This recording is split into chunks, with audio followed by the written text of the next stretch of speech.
So I'm just wearing gloves at this stage. When doing this process, it's so important to wear gloves because it's really, really messy, and also you want to cover the area that you're working on.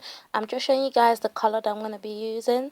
I'm going to be using the crazy color in Burgundy and in Baroques. I've never used the Baroques before, but my store was totally out of Burgundy, and I thought it would be okay. It'll be okay to use the Baroques if I run out of Burgundy. So at this stage, I'm just mixing the Burgundy. I did not apply the Baroques at this stage.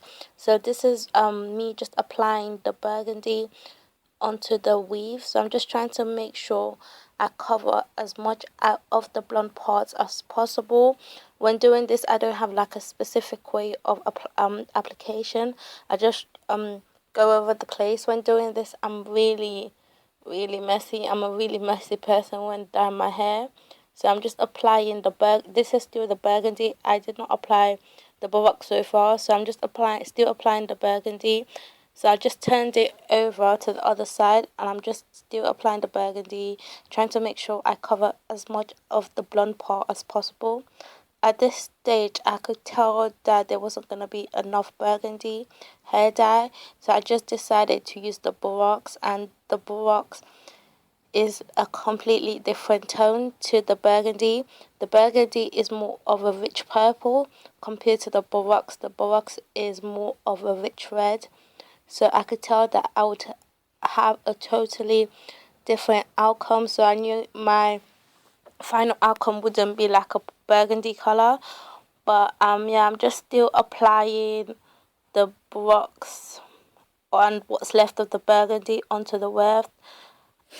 And at this stage, I completely gave up on using the brush, and I just started using my hands.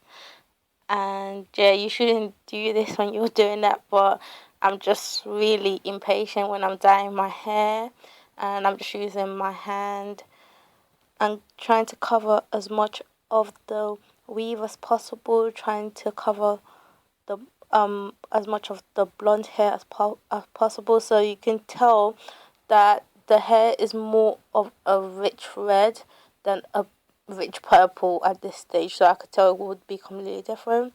So I'm just still applying the weave, and I could tell that some of the hair dye had gone onto the weft, so I just left it on for 45 minutes, and this is the final outcome.